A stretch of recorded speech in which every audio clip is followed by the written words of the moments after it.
Meus irmãos, bom dia a todos. Hoje nós vamos estar falando de sinceridade, arrependimento, humildade, estas coisas. Alguém aqui é humilde? Eu me considero a pessoa dos filhos da minha mãe o mais humilde que tem, dos obreiros o mais humilde. Eu me orgulho disso, né? Às vezes nós somos dessa maneira, né? Nos orgulhamos de tantas coisas ruins e erradas e nos consideramos às vezes. E é esse texto exatamente que nós vamos estar falando isso hoje aqui, nesta lição tão importante. A lição de número 6. Vamos novamente, só para a gente entender a parábola. Diz assim a palavra de Deus, e disse também esta parábola a uns que confiavam em si mesmo. Diga comigo, confiavam em si mesmo. Então Jesus, ele falou essa parábola exatamente porque ele estava rodeado de pessoas ali que confiavam neles mesmos. E diz e continua dizendo, crendo que eram justos, e pior, eles criam que eram justos e desprezavam as pessoas que eles não criam que eram justos. 2 homens, a parábola. 2 homens subiram ao templo a orar, um fariseu e outro publicano. O fariseu, estando em pé, orava consigo desta maneira: ó Deus, graças te dou, porque não sou como os demais homens. E ele foi citando aqui agora os homens que veio na cabeça dele. Os homens roubadores, injustos, adúlteros. Aí ele dá uma olhada para o lado assim, vê o fariseu. Eu imagino que ele falou, e não sou também como esse publicano, aliás, né? Não sou também como esse publicano. E diz as qualidades: jejuo 2 vezes na semana, dou os dízimos de tudo quanto possuo. O publicano, porém, estando em pé de longe, nem ainda queria levantar os olhos ao céu, mas batia no peito, dizendo: ó Deus, tem misericórdia de mim, pecador. Digo-vos que este desceu justificado para a sua casa, e não aquele, porque qualquer que a si mesmo se exalta será humilhado, e qualquer que a si mesmo se humilha será exaltado. Mais uma vez, Jesus, para denunciar um mal, ou denunciar um pecado, ele conta aqui uma parábola. Parábola é uma maneira de você apontar erro, apontar defeito, apontar pecado, sem estar falando o nome. Você não precisa citar nome. Você não tem que citar o nome de pessoa, de grupos, de pessoa nenhuma. Você contando uma parábola, e se você conseguir fazer isso de uma maneira boa, você vai estar fazendo com que as pessoas, elas ouçam e se identifiquem imediatamente com os personagens daquela parábola. E foi exatamente o que Jesus fez. Ele, no meio das pessoas que rodeavam, certamente tinham pessoas boas, mas certamente o propósito dessa parábola não foi para as pessoas boas, mas foi para as pessoas que se achavam boas, que ele contou então essa parábola aqui. Eu coloquei que às vezes no nosso mundo natural. Por que eu estou falando isso? Porque pelo tema ali, muitas pessoas acreditam que Deus irá responder suas orações com base naquilo que elas fazem para Deus. O que nós fazemos para Deus, será? Será que nós fazemos grandes coisas para Deus? Será que nós podemos nos orgulhar das quantidade de coisas que nós fazemos para Deus? Será que Deus se sente satisfeito conosco? Será que se nós fôssemos esses 2 homens aqui, nessa parábola, com qual deles nós nos identificaríamos melhor? Com qual desses homens aqui mais chegaria ao nosso perfil aqui? Então Jesus, com essa parábola aqui, às vezes, ele está querendo dizer algo importante, que no mundo natural, onde as pessoas dependem simplesmente de sorte ou azar, as pessoas caminham normal, todo mundo caminha da mesma maneira, todo mundo caminha do mesmo jeito. Olha o que Jesus falou aqui sobre isso em Mateus 5, eu coloquei aqui, 2 versos, dizendo assim, ó, porque Deus, olha só, faz o sol se levante sobre maus e bons, e a chuva desça sobre justos e injustos. Ou seja, todas as pessoas estão debaixo da mesma coisa, estão debaixo das mesmas coisas, das mesmas situações. Salomão parece que já há uns 1000 anos antes de Jesus, olha o que é que Salomão escreve isso aqui também, olha, percebi ainda, para nós pensarmos, o que é que Salomão diz,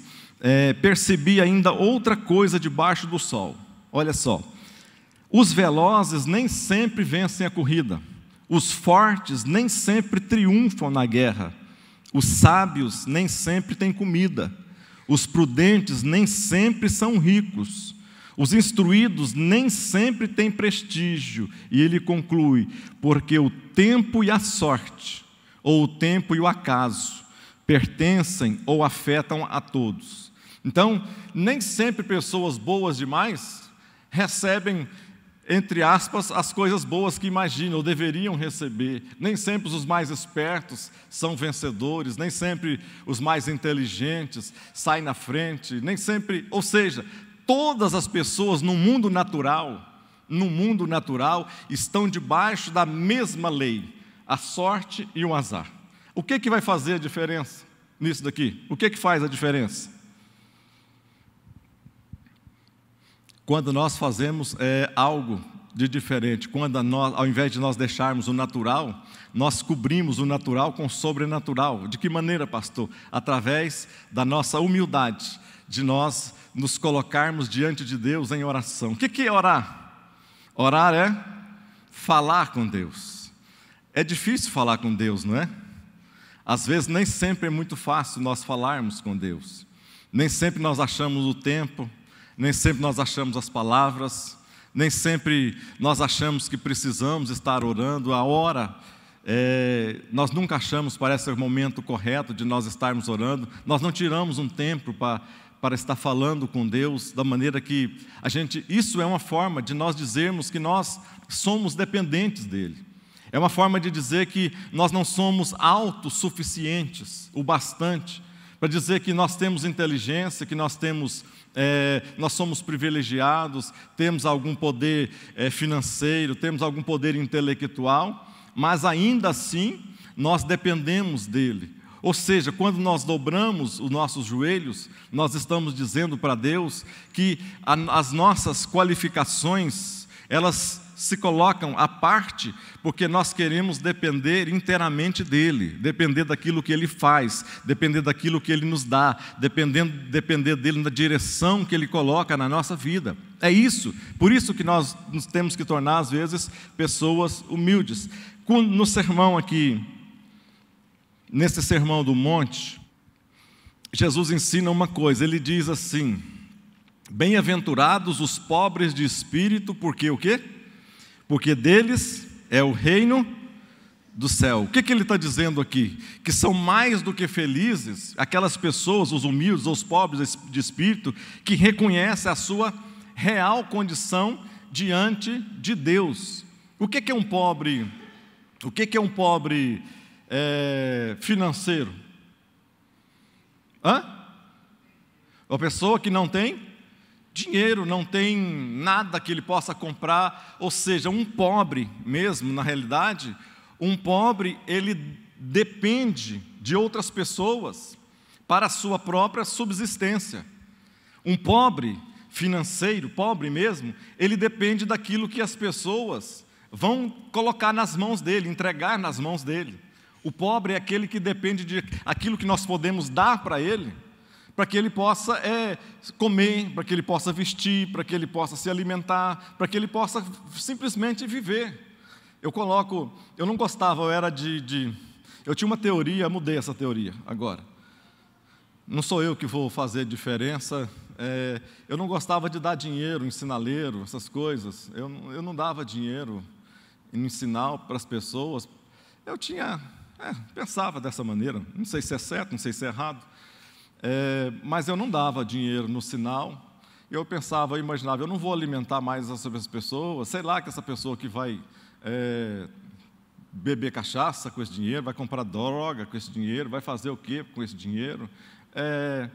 Aí eu fui mudando a minha concepção. Hoje eu já ando com dinheiro assim no console do meu carro, ando com as notinhas de R$2 ali, pego as notas tudo de R$2, que às vezes eu ponho ali no console, paro no sinal, tem um fazendo malabares lá, chega, dá tempo, eu dou um dinheiro. O outro está lá, você vê que o cara está com cara de drogado, me dá um dinheiro para comer, você sabe que ele não vai comer, você sabe que ele vai beber, mas eu dou para ele, mas eu digo alguma coisa também para ele. Esses tempos, eu esqueci o nome daquele, como é que chama aquele mendigo que tinha lá na padaria? Eu esqueci o nome de um rapaz, bebe noite inteira, bebe dia e noite. Um dia eu sentei com ele na porta da padaria e eu comecei a conversar com ele lá na porta dessa padaria, sentado.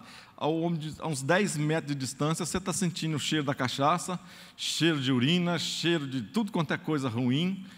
Aí eu sentei com ele lá e comecei a conversar com ele. Aí ele não queria saber de conversa, ele queria dinheiro.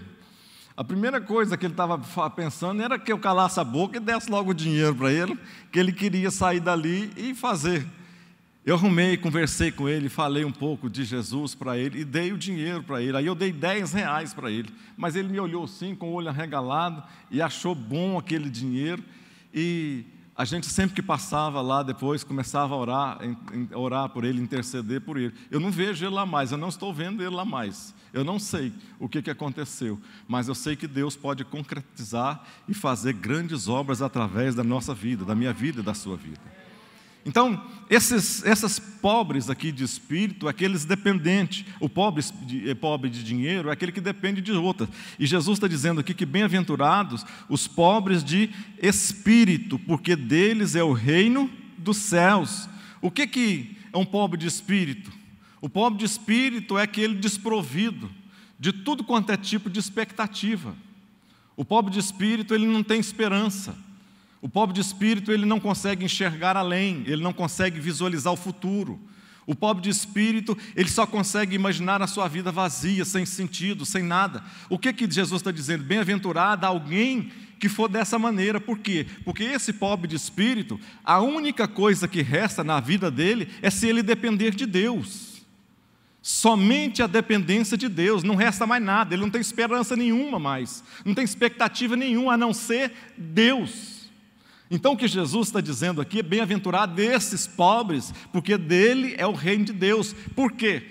Porque quanto mais dependentes nós formos pobres, e nós formos dependentes de Deus, mais bem-aventurados ou mais felizes, muito mais do que felizes, nós seremos. Quantos concordam? Digam amém. Vamos mais para frente, que o assunto é longo. Primeiro, aqui na interpretação da parábola, os fariseus, eu coloquei, o farisaísmo era a ideologia da vasta maioria dos escribas e mestres da lei, e as instituições judaicas associadas com a lei, tais como a sinagoga e o sinédrio, elas eram farisaicas.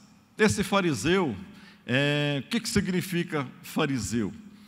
Eram principalmente dois termos. Fariseu do hebraico, Hasidim significa santo de Deus, santo de Deus. Mas aí as pessoas colocaram nos fariseus, que não eram muitos naquela época, segundo Flávio Joséfo, não passavam de alguns milhares, 5.000, 6.000 pessoas em todo Israel. Tinha mais ou menos esse número de pessoas. Então as pessoas colocaram outro nome neles também, de perizim. Perizim significa separado. Por que separado? Eles se sentiam tão exclusivistas que eles se separavam das pessoas. Eles não ficavam conversando para não se contaminar na cabeça deles com gente que falava mal, com gente que xingava, com gente que blasfemava, com gente pecadora, com gente necessitada. Esses fariseus aqui, era esse tipo. Por que eles separavam dos próprios irmãos deles? Eles não queriam conversa com seus próprios irmãos, porque eles se achavam muito bons, muito santos. E às vezes, nas nossas igrejas, o tempo não vai... Às vezes nós fazemos exatamente a mesma coisa. Dentro das igrejas, um lugar que era para ser um hospital, um lugar que era para ser uma UTI de Deus, A gente, quando entra, parece que você pega uma carteirinha de membro de igreja, depois que você converte, pega qualquer tipo de uma carteira, você parece que muda, você vem necessitado para a igreja te acolhe, te recebe, te trata, você está bem cuidado, bem zelado, arranca os carrapichos, tira as doenças, tira os bernes que tem, né? Tira tudo quanto é coisa ruim, aí você se acha tão bom, tão boa, que as pessoas já não são merecedoras mais do seu abraço, não são merecedoras mais de uma palavra sua de conforto, não são mais merecedoras de uma palavra para você de direção na vida dessa pessoa. Então, às vezes nós encontramos isso dentro da igreja. Nós fazemos muitas vezes isso. Se alguém pecar, por exemplo, dentro da igreja, alguém, sei lá, um dos pecados mais comuns que existem, se alguém prostitui dentro da igreja, se um obreiro prostitui, por exemplo, dentro da igreja, qual que é a primeira reação nossa? Qual que é a primeira reação nossa? Não é excluir esse tipo de pessoa? Fala, gente, essa pessoa não merece nem passar perto de mim.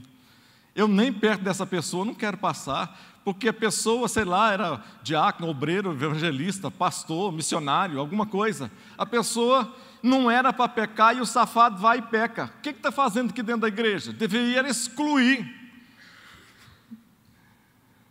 Não era assim que as nossas igrejas faziam no passado? Tinha uma carta de exclusão, você vai ficar 6 meses, 1 ano excluído. O que acontecia? As pessoas não se recuperavam. Não tinha como recuperar, porque elas estavam lá fora. Já estou aqui mesmo na lama, lama com lama, vamos emporcalhar tudo, as coisas. Mas a igreja não, a igreja é para ser um bendito de um hospital, um lugar que não tem gente santa. Eu olho para a sua cara aqui, eu não vejo santo. Eu olho para a sua cara aqui, você pensa que eu te acho santinho, santinha, meu Deus, que carinha mais boa. Eu sei debaixo dessa cara o que tem. Eu sei debaixo dessa casca o que existe. Então todos nós somos carentes, somos necessitados, somos dependentes. E se nós não dependemos de Deus, nós estamos fritos. A única coisa que eu devo fazer é depender dEle, porque enquanto eu estiver dependendo dEle, eu vou estar nas mãos dEle. Se eu estiver nas mãos dEle, eu não vou ficar prostrado, eu vou me levantar, eu vou começar, eu vou recomeçar de novo.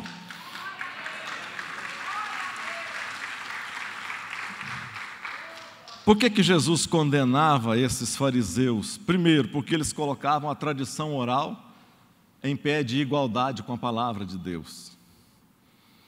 Eles colocavam o que ia passando de paz, eles tiraram dos 5 livros da Torá de Moisés, eles tiraram 613 mandamentos. Eles tiraram, arrancaram 613 mandamentos. Só que aí, em cada um desses mandamentos, eles foram fazendo analogias. E dentro dessas analogias, eles iam criando um novo mandamento por conta. E iam passando isso de pai para filho. Até chegar no momento em que as tradições que eram passadas de pai para filho tinham pé de igualdade com o que a palavra de Deus dizia. Para eles significavam a mesma coisa. Eles criaram mais de 2.000 outras leis paralelas aos 600 que eles tiraram de dentro dos 5 livros da lei. Ou seja, eles eram totalmente pessoas que faziam o bem. Igual aonde que tem, veio um relance aqui na mente e sumiu. Lá no livro de Gênesis, quando Deus fala para o homem não comer da árvore da vida ali, o que Satanás fala ali para a mulher? Não fala que não era simplesmente que era proibido comer. Ele fala que além de proibido comer, ela não deveria nem tocar na árvore. Era exatamente o que os fariseus faziam. Arrumavam outras coisas que não existiam na palavra de Deus. Eu escrevi aqui algumas coisas, porque que Jesus fez esse discurso muito duro contra os fariseus. Primeiro, Jesus acusa eles de não praticar o que prega, no verso 3 de Mateus 23, verso 3. No verso 5 ele diz de gostar de serem vistos pelos homens, depois de serem hipócritas, de serem exploradores dos pobres. Jesus disse que eles ensinavam falsamente, eles eram guias cegos, eles eram amantes do dinheiro, eles eram pecadores, eles tinham ganância e cobiça, eles eram considerados como sepulcros caiados, eles eram chamados carinhosamente por Jesus de serpentes, raça de víboras e condenados ao inferno, chamados de assassinos. Tá bom ou você quer mais aquilo que Jesus falava para essa turma? Agora eu te pergunto, será que nós estamos muito distante disso? Será que nós estamos tão longe assim disso aqui que Jesus está condenando? O publicano agora. Eles eram considerados traidores do povo de Deus. E eram contados com os impuros e pecadores. Olha só, não eram mais considerados judeus, ou seja, não eram mais vistos como sendo filhos de Abraão. Por que eles não faziam isso? Acho que foi o pastor Brizotti que falou aqui já um pouco na aula passada, mas eles eram considerados traidores e apóstatas, porque eles eram indivíduos que cobravam impostos da sua própria nação. Imagina, um camarada queria, um jovem, por exemplo, tipo Mateus, que na época Jesus o pegou lá da coletoria, o chamou da coletoria, era um publicano. Zaqueu também, que era publicano. Então, esses homens estavam começando as suas empresas, por exemplo, lá em Jerusalém, na região ali, na Galileia, na Judéia. Eles estavam começando e toda a região dominada ali pelo Roma. Tinha que servir a Roma e tinha que pagar os impostos. Agora o camarada está começando uma pequena empresa, então os romanos vinham e faziam uma espécie de catequese com ele. Tu quer trabalhar, aqui dá muito dinheiro. Imagina a Lava Jato. Imagina a Lava Jato. Os negros falam, gente, aqui dá muito dinheiro, isso aqui é uma mina de dinheiro. Isso aqui é uma mina de dinheiro. Você quer trabalhar aqui? O cara está assim meio sem noção na vida. Quero. O que eu tenho que fazer? É o seguinte, em toda a região aqui, você tem que pegar impostos aqui de, sei lá, de 10 milhões de reais. Vamos imaginar, 10 milhões de reais. Você quer pegar então essa franquia? Você tem que todo ano dar 10 milhões de reais aqui nessa região. Pode ser para você? Pode. O que o camarada fazia? Ele pegava ali, aquilo lá ia cobrando aí ele via que já, ao invés de cobrar uma vez, imposto, ele cobrava 2 vezes, ele podia cobrar o tanto que ele quisesse. Aí ele chegava no final lá com 50 milhões de reais, devolvia lá 5 milhões para Roma e ficava com o resto. Então o povo odiava esses cobradores de impostos, porque eles eram ricos, eram homens milionários, eram pessoas cheias de dinheiro, mas eram pessoas que enganavam o próprio povo. Ao invés de estar junto com o povo, tirando a opressão, eles colocavam mais opressão ainda. Esta era a história dos publicanos aqui. Eles faziam também, eram responsáveis pelas obras públicas. A maioria deles eram responsáveis pelas obras públicas, tipo Odebrecht, entendeu? OAS.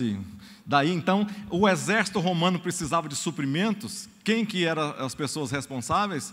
Os publicanos, que compravam e vendiam para eles. Então, eles tinham uma espécie de acordo com o governo de Roma. Então, eles eram totalmente odiados. Não eram considerados mais filhos de Deus por isso. Não podiam entrar nas sinagogas. Não podiam participar de nenhuma reunião.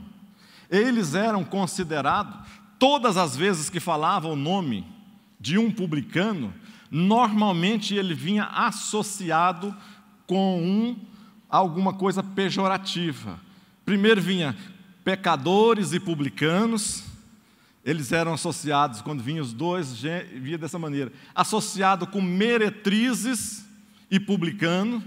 Jesus chegou a dizer um dia para os fariseus que seria mais fácil, olha só, mais fácil entrar no céu o publicano e uma meretriz do que um fariseu, um daqueles camaradas que estava ali.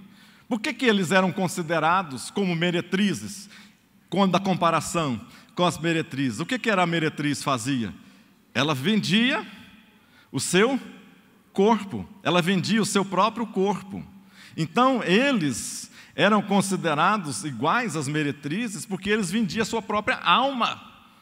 dava ali para o governo de Roma as coisas que nunca deveriam estar dando. Então, eles eram consideradas desse jeito. A história de Zaqueu, você viu, você já viu, que Zaqueu, quando encontra Jesus, queria encontrar Jesus, a Bíblia fala que ele era de baixa estatura, mas ele era uma pessoa influente, ele era o chefe dos publicanos. Mateus não, Mateus era publicano, era um funcionário comum, mas Zaqueu não. Zaqueu era o chefe da região, não da região de Mateus, que Mateus ficava em Jerusalém. Zaqueu era da região ali de Jericó. Então, toda a região de Jericó tinha um chefe. Quem que era o chefe? Zaqueu. E ele, ouvindo falar de Jesus e reconhecendo que precisava de ter uma mudança de vida, estava cansado de ser deixado de lado, de ser cansado. As pessoas nas ruas, normalmente, né, atacavam essas pessoas, xingavam essas pessoas que estavam ali. Então, o próprio Zaqueu, talvez querendo se livrar disso, vendo falar que Jesus ia ali na região de Jericó, e talvez com vergonha, talvez sabia que ia ser massacrado ali no meio da multidão, ele faz o quê? Ele sobe na árvore, para quando Jesus ia passar. Então, quando Jesus vai passando ali, quando Jesus passa debaixo daquela árvore, Jesus conhece o quê? Os nossos corações, não é isso? Então, Jesus olha, talvez para cima, vendo aquele homem naquela posição degradante ali, um homem rico, com vestes bonitas, cheio de joias, cheio de adereços, cheio de coisas bonitas, um homem da alta, com casas boas, onde ninguém tinha água, ele tinha água, onde ninguém tinha energia, ele tinha os melhores tipos de energia, ali onde as pessoas não tinham roupas, ele tinha roupa egípcia, onde as pessoas viviam para comer pão, ele tinha as coisas lá do Egito, da região de Roma, tinha tudo de melhor. Agora, quando Jesus vai passando, Jesus, no meio da multidão que seguia Jesus, ele olha para cima e diz para Zaqueu: Zaqueu, faz o quê? Ele para e diz para Zaqueu: desce daí. Por quê? As pessoas ficaram horrorizadas. Por quê? De maneira alguma, esses pecadores, fariseus, ninguém nem conversava, e Jesus fala para eles assim: desce daí, que hoje eu vou dormir na sua casa. Pronto. Estava feita uma intriga, porque ninguém nem conversava, Jesus vai dormir com o camarada. Ou seja, as pessoas se sentiam muito justas diante delas mesmas. Então, quando Jesus faz isso aqui com esse publicano, e essa história continua nessa parábola aqui, depois que a gente vai ver o quanto que a gente, às vezes, como Jesus disse, não são os sãos que precisam de médicos, não é isso? Mas os doentes. Ele não veio para os que se consideram bons, mas ele veio para aqueles que se consideram doentes, aqueles que precisam. É por isso que ele nos achou, nos encontrou perdidos, nos encontrou nos lugares mais diferentes, cada um de nós, e nos trouxe alegria, limpou a nossa vida, limpou a nossa roupa, limpou a nossa mente, limpou o nosso coração, limpou a nossa maneira de ouvir, a nossa maneira de falar, a nossa maneira de se conduzir, a nossa maneira de conversar com as pessoas. É diferente, os assuntos nossos são diferentes hoje.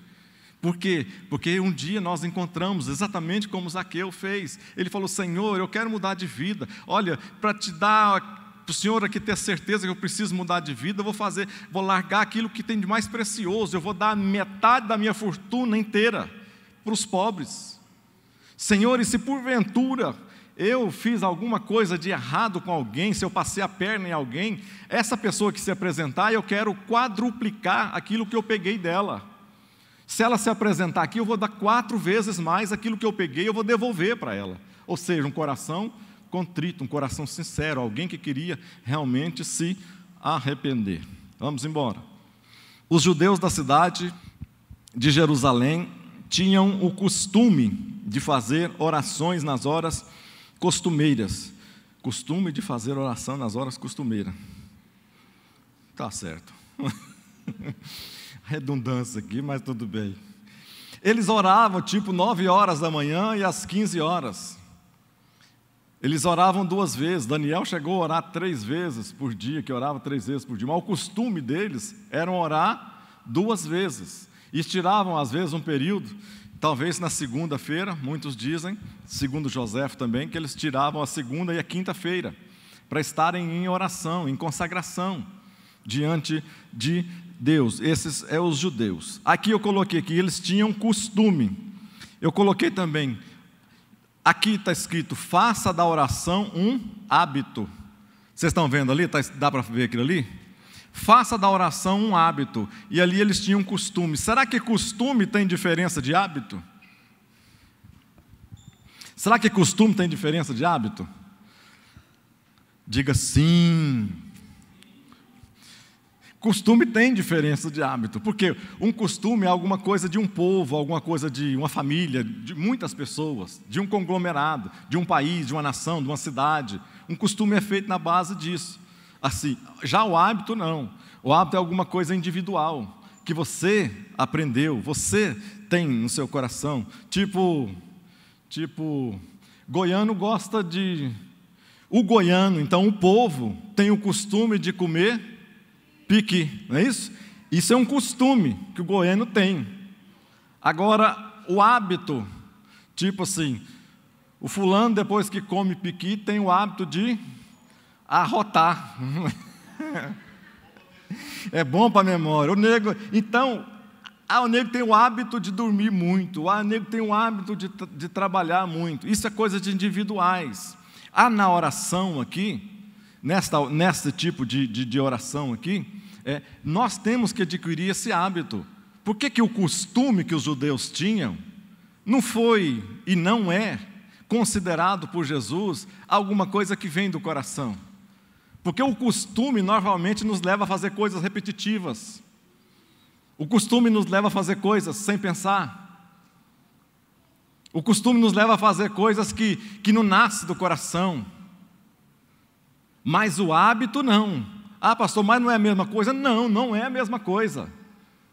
Eu posso ter o hábito de orar, mas não é porque o costume, se você, por exemplo, orar, quando você for orar, ou você, melhor dizendo, se você deixar de orar um dia, e você tem o hábito de orar, e um dia você deixar de orar, e seu coração sentir pesado, sentir acusado, sentir ruim, sentir mal, isso não vem de Deus.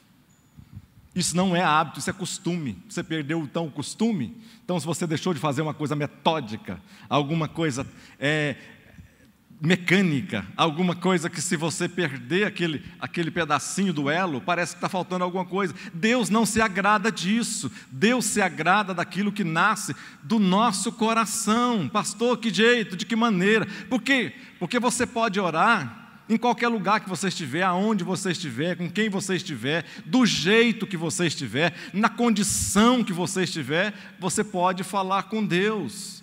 É diferente. Eu coloquei aqui algumas coisas. Legalismo. Eu coloquei aqui alguma coisa, aqui, ó. Preste atenção na diferença dessas parábolas desses dois homens, que eu coloquei aqui. Vamos colocar a gente lá dentro, caminhando com esses dois homens para o templo. Um fariseu, da parábola, e um publicano. Vamos caminhar com esses dois homens, quando eles fazem as suas orações, ali no templo. Eu coloquei aqui, enquanto um procura o melhor lugar para fazer as suas orações, o outro, de longe, fica praticamente na porta de saída. Enquanto um olhou só para o seu ego, o outro viu sua grande necessidade de salvação. Enquanto os dois homens, todos os dois adoravam. Um adorava a si mesmo e o outro adorava a Deus. Um ficou em seus méritos, o outro reconheceu que jamais poderia ser salvo pelos seus esforços. Um desprezou os outros, e o segundo desprezou a si mesmo. Um levantou um altar para si, o outro se colocou no pó. Um implorou justiça de Deus, o outro implorou misericórdia. Oh, meu Deus, aleluia. Jesus ensinou uma coisa: não importa a nossa condição, não importa quem nós somos, não importa o quão nós temos, o quanto nós temos aqui, se nós não dependermos dele em oração, a nossa vida, o nosso ministério, a nossa família, a nossa casa, os nossos sonhos podem ruir. É isso que Jesus está ensinando aqui para cada um de nós aqui. Porque Ele mesmo orava, Ele mesmo buscava consagrar, Ele mesmo, como sendo Filho de Deus, não é que Ele perdia o tempo, mas Ele dependia inteiramente de Deus para fazer. Como homem, Ele dependia de Deus para fazer as suas coisas aqui na terra. Ou vocês acham que aqueles milagres, mesmo que se Jesus... mas Ele não era Filho de Deus? Sim, mas Ele era 100% Deus, mas Ele era ao mesmo tempo 100% homem. E a Bíblia diz que Ele se esvaziou, ou seja, de si mesmo. O 100% Deus ali, nesse momento aqui, é como se... Eu não posso entrar nesse método, eu vou mais tempo aqui. Mas Ele era 100% homem, 100% Deus. Então, a sua parte divina, a sua parte... Não é que Ele deixou de ser Deus, Ele era 100% Deus. Mas Ele, como 100% homem, como homem total, Ele tinha que depender de Deus. Ele tinha que fazer as suas orações. Por que os milagres aconteciam? Porque Ele dependia de Deus. É isso que Jesus... Olha o que o texto diz.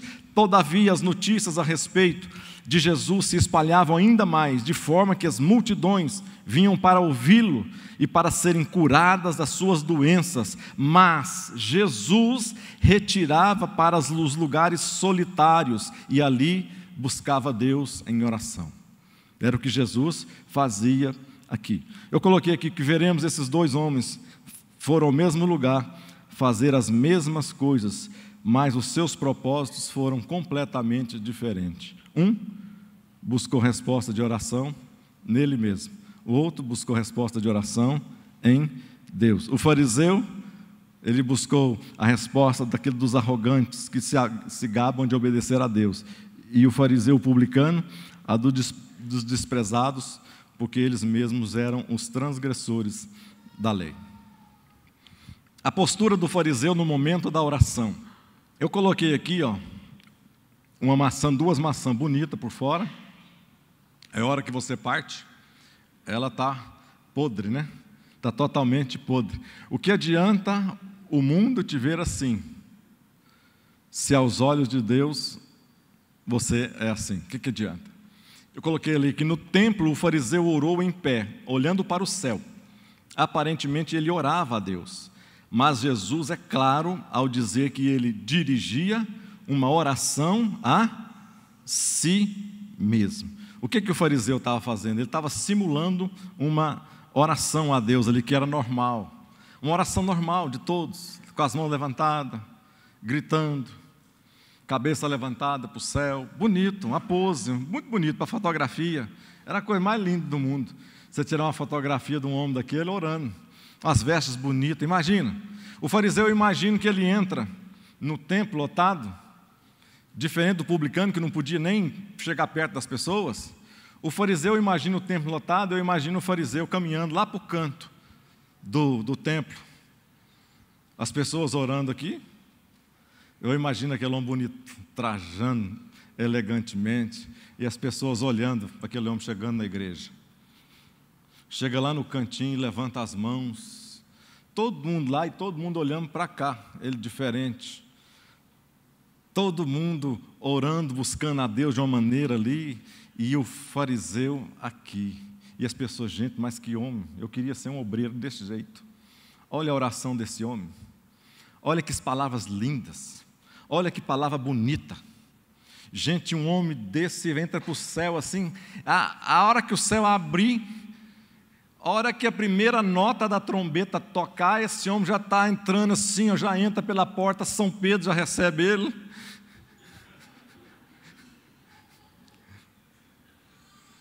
Mas ele olhava, ele chegava ali, não é porque ele tinha um coração contrito. Ele chegava na distância das outras pessoas, não é porque ele tinha um coração quebrantado. Ele chegava distante das pessoas, não é porque ele não queria que as pessoas ouvissem. Não, ele chegava diante, todas as pessoas iriam olhar para ele. Todos os focos estariam olhados sobre ele. Agora ele levantava as mãos e levantava a voz e começava a dizer e conclamar e falar palavras bonitas, falar palavras poderosas, palavras que soavam bonito no ouvido do povo. Então é isso que está. De que adianta o mundo te ver assim, se Deus conhece quem nós somos? A Bíblia diz que lá em Isaías, acho que Isaías 64, que diz que nós somos considerados como imundos. Nós somos considerados como imundo e que a nossa justiça é considerada como trapos de imundícia.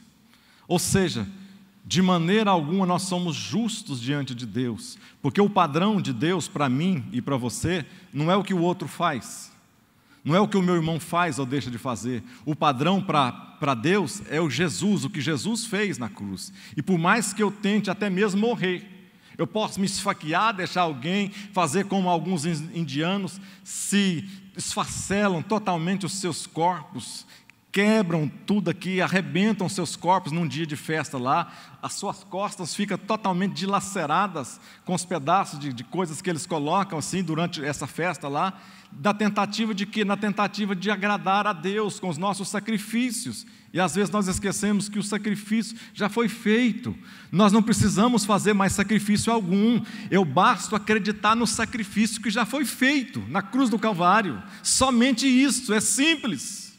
E é por isso que é difícil, é por isso que é difícil nós concordarmos com isso. Mas vamos para frente aqui. Segundo a ótica do fariseu, todos os homens eram pecadores. Ele era justo. Na ótica do publicano, todos eram justos e ele, pecador. Jesus não falou que o fariseu era ruim. Jesus não chegou a falar que o fariseu era ruim, ele não falou. Jesus não criticou o fariseu por ele fazer aquelas coisas, não criticou não. Ele criticou a motivação que aquele homem tinha para fazer as coisas. É por isso que no céu, irmãos, lá no céu, antes de entrarmos à eternidade com Deus, vai ter um momento onde as nossas obras vão passar pelo crivo, e o crivo de Deus. Antes de nós adentrarmos o céu, quando a igreja estiver em festa, depois que nós estivermos, as nossas obras vão ser julgadas por Deus. O que vai ser julgado, pastor? Vai ser julgado exatamente o que fez esse fariseu e o publicano. As nossas orações vão ser julgadas, os nossos atos vão ser julgados, as nossas motivações vão ser julgadas, e elas vão ser passadas no crivo. Que crivo? Vão ser passadas as nossas obras, vão ser passadas pelo fogo, e o fogo não vai deixar nada encoberto. Pastor, mas o senhor não sabe, eu sou muito bom, eu sou muito cara demais, eu sou assim, eu fico perto de mim assim, eu me beijo, eu olho no espelho, eu me abraço, meu Deus, não tem ninguém perto de mim, assim, que nem na altura, eu oro assim, pessoas são curadas, eu falo, pessoas tal, eu sou pregador de 5.000 pessoas, pregador de multidões, as pessoas se convertem. Lá no céu não vai ser o número de pessoas que nós ganhamos para Jesus, assim, apesar de que vai ter também os galardões para aqueles que têm um coração contrito, mas isso não vai significar prioridade diante de Deus. Muitas pessoas que pensam que vai entrar no céu, vão estar fora dele. Muitas pessoas que têm certeza que vão estar no céu, vai estar fora dele. Muitas pessoas que têm certeza que vão estar fora do céu, vão estar entrando nele. Por isso que a Bíblia diz que Jesus está dizendo aqui, olha, vão entrar aqui no reino de Deus os publicanos às vezes e as meretrizes, e vocês vão ficar de fora. Por causa de quê? Que as nossas obras vão passar por esse crivo, por esse fogo. Às vezes eu posso ser uma pessoa boa, mas eu sou falador, sou língua solta, ninguém presta para mim, eu falo de todo mundo, a conversa que eu tenho com as pessoas não são conversas edificantes. Toda conversa minha, ela fatalmente termina falando mal de alguém, apontando o dedo para alguém. Fatalmente a minha conversa, às vezes, eu sou uma pessoa que, aparentemente, eu sou uma pessoa de Deus. Sou uma pessoa que as pessoas me veem assim, ó, maravilhoso, brilhante, lindo, mas por dentro podre. Porque o que eu faço na frente é diferente do que eu faço atrás. As minhas motivações são pessoais. A minha oração é como a oração desse fariseu. É de mim para mim mesmo. Senhor, oh Senhor, Tu é privilegiado demais, Senhor, de ter um homem depois que eu converti, Jesus. O reino de Deus mudou. Vou fazer uma campanha de 7 dias para saber o tanto que o Senhor ganhou em eu ser crente, tentando convencer a Deus que o cara presta. E nós sabemos, irmãos, olha para dentro de você, olha para dentro de nós. Quem de nós presta? Quem de nós é bom? Quem de nós, pelas nossas próprias forças, pelas nossas próprias ações, entraria no céu? Hipocrisia, uma oração comum, e quando orares, não seja como os hipócritas, pois se comprazem orar de pé nas sinagogas, nas esquinas, para serem vistos pelos homens. Olha lá, pois ali Deus te chamou para servir, não para ser visto. Olha o cara dando dinheiro lá para os pobres, né? Olha que legal. O dinheiro está no cofrinho dos pobres, lá, a selfie. Essa aqui vai bombar. Olha o tanto que eu sou bom. Legal. No capítulo 6, aqui, eu coloquei aqui Jesus ia ensinar os seus discípulos a orar, mas antes dele fazer isso, ele ensina 2 coisas que a gente pode receber através de Deus. Aqui, ele dá 2 exemplos aqui. Ele fala da esmola e fala da oração. Preste atenção. Mas quando tu deres esmola,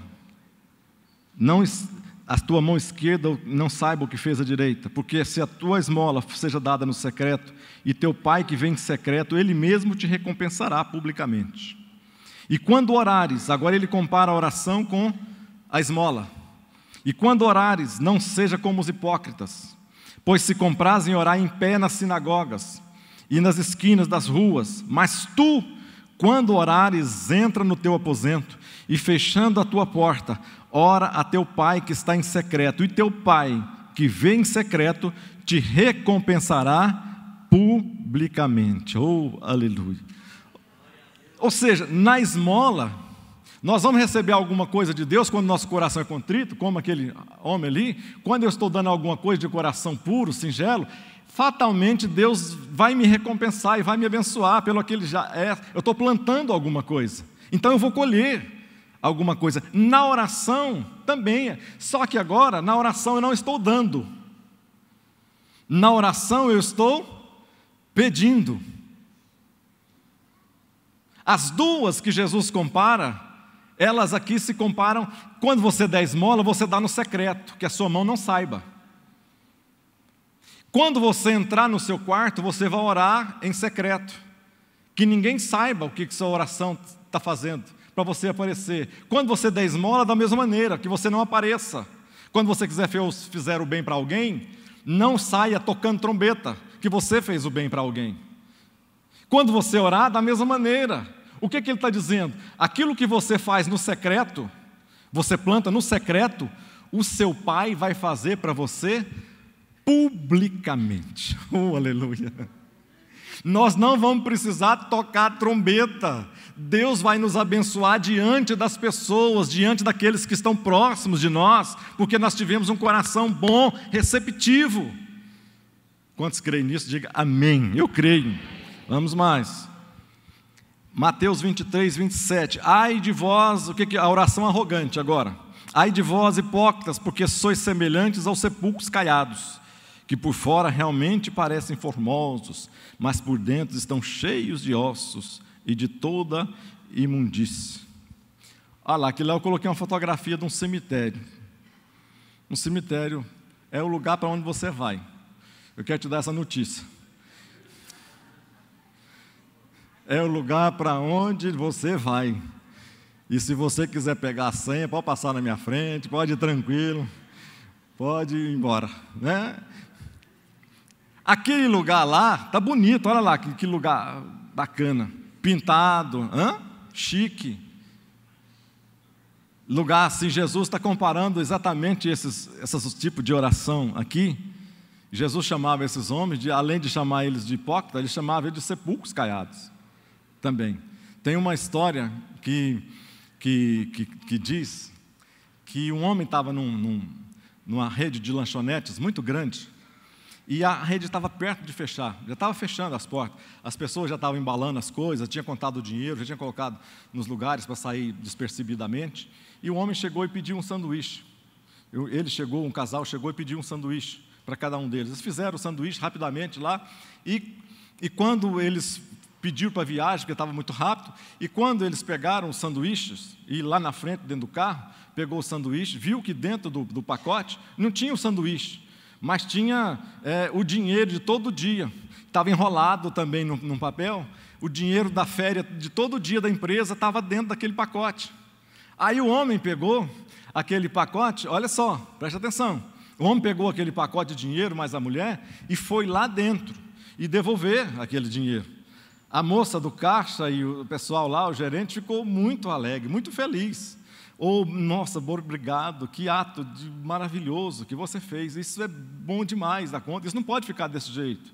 Vem cá, vamos aqui, tirar uma foto aqui para a gente colocar isso aqui, vamos conversar aqui mais um pouco, fala aqui um pouco aqui, porque tem um jornal que sempre passa aqui, eu gostaria desse testemunho seu aqui, que fizesse parte aqui, e o cara, não, e o homem pensa, não, mas que cara aqui humilde, nunca vi pessoa tão humilde desse jeito, pessoa legal demais da conta e humilde, né? Não quer aparecer, fez um bem tremendo e não quer aparecer, e a moça foi insistindo, não, vem cá, tirar uma foto, vamos pôr aqui no Instagram, a foto de vocês aqui.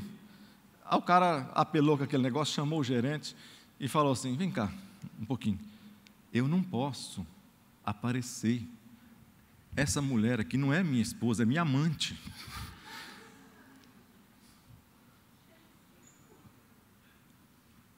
Vocês estão me entendendo?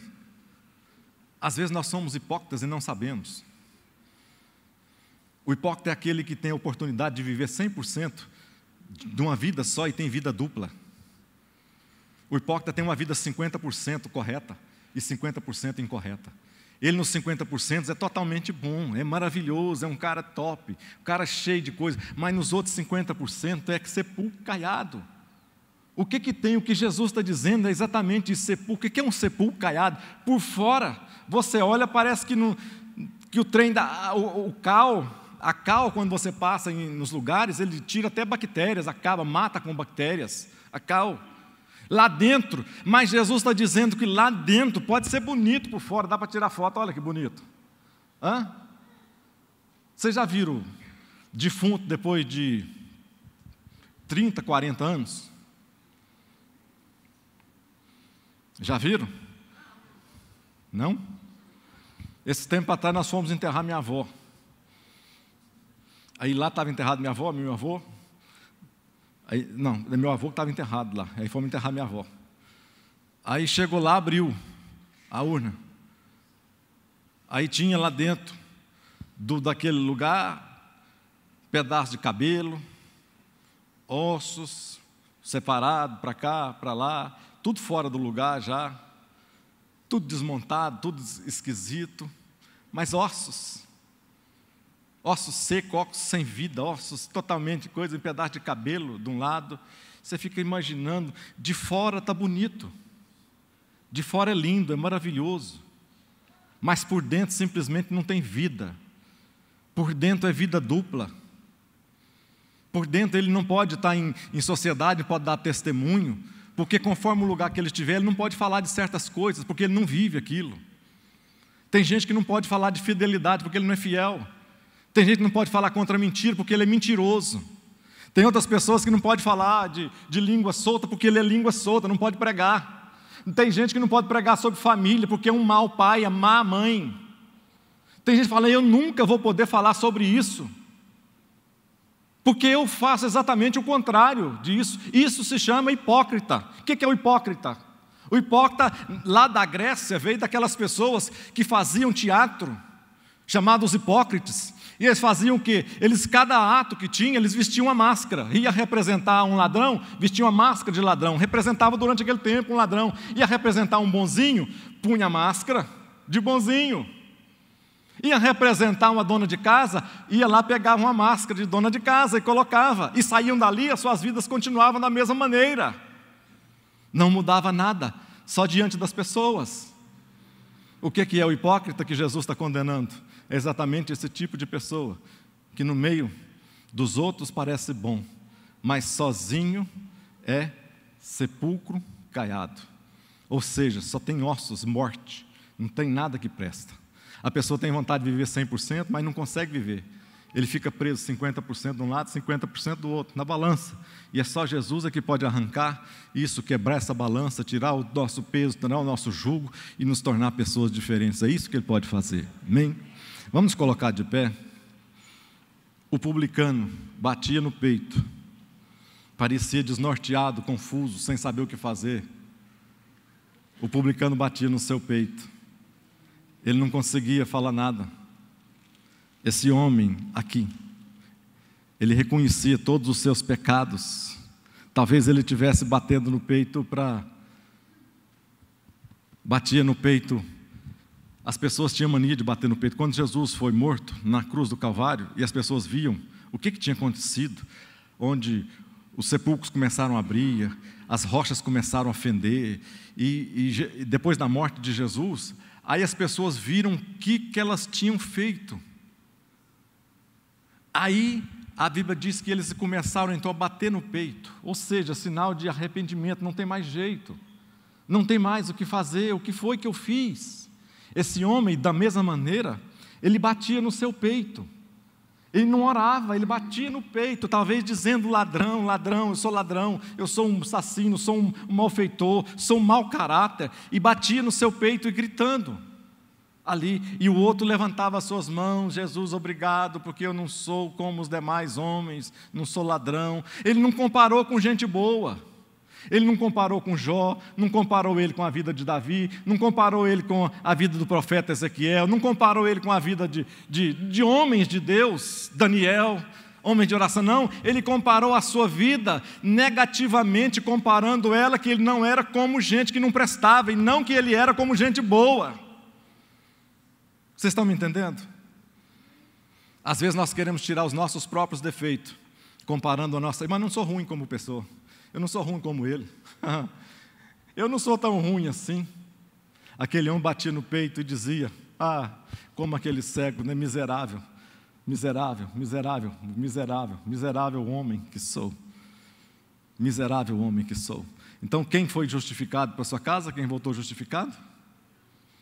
Esse homem. Esse fariseu recebeu o que ele foi buscar.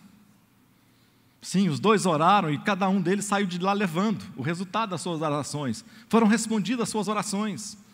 O fariseu saiu dali levando exatamente o que ele foi buscar: honra, glória humana.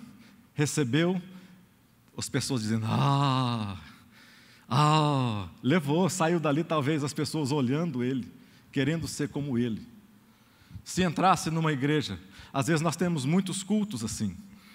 Se entrasse às vezes na igreja esses dois homens, se entrasse nessa igreja aqui talvez esses dois homens, as pessoas menos desavisadas, as menos desavisadas, sem conhecimento, iam dizer assim: gente, esse fariseu é o cara, é o top. Eu quero ser um obreiro como esse homem. Eu quero fazer as coisas que esse homem fala, eu quero orar como esse homem fala. Talvez alguém avisado, conhecedor dos dois, do publicano e do fariseu, talvez ele ia falar assim: eu de maneira alguma eu quero ser como esse, porque eu sou bom. Eu nunca quero ser como esse fariseu, porque eu tenho a vida tranquila, a vida diante de Deus é diferente. E se nós colocássemos Deus na jogada, como que Deus iria ver esses dois homens? Como que Ele ia tratar esses dois homens? Se nós sairmos daqui hoje, qual a visão que nós vamos ter desses dois homens? Será qual a visão que nós levaremos para a nossa casa desses dois homens? Quem que serão os homens que nós seguiríamos? Quem serão os homens que nós colocaríamos as nossas apostas e apostaríamos? Que seriam as pessoas boas? Que seriam as pessoas dignas de nós seguirmos eles? Será que seria o fariseu? Ou seria o publicano? Vamos orar nesse momento. Senhor, nosso Deus e nosso Pai, nós te adoramos, ó Pai, porque nós entendemos que nós somos carentes, nós somos necessitados. Ó Deus, nós somos mesmo como trapos de imundícia, nós somos pó. Sem o Senhor na nossa vida, nós não conseguimos realizar nada, Senhor. É o Senhor quem nos dá força, nos dá apoio, nos dá socorro. É o Senhor, ó Deus, que mesmo vendo os nossos pecados, as nossas lutas diárias, o Senhor ainda assim tem colocado as suas mãos sobre a nossa vida.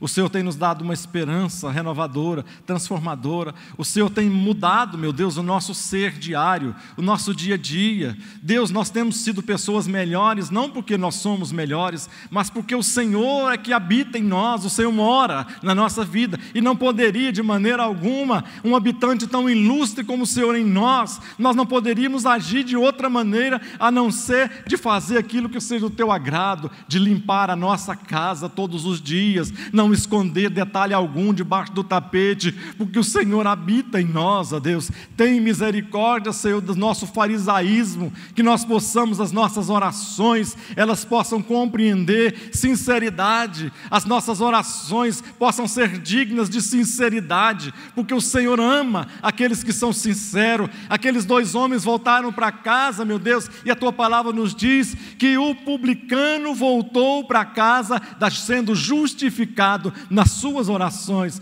Deus, nesta manhã também nós queremos voltar para casa justificados, não porque nós somos justos, mas porque nós servimos a um Deus que é justificador e santo, e nós queremos ser santos porque o Senhor é santo. Nós queremos ser justificados porque os nossos pecados são trapos de imundícia, e que o Senhor passe, meu Deus, a tua mão sobre nós, nos ajuda a orar da maneira correta, nos ajuda a orar, meu Deus, em sinceridade, nos ajuda, meu Deus, a buscar o Senhor em amor, em quebrantamento, em sinceridade. Nós te pedimos nesta manhã, em nome de Jesus Cristo, em nome de Jesus Cristo, amém. Que Deus vos abençoe, que Deus nos abençoe em Cristo Jesus.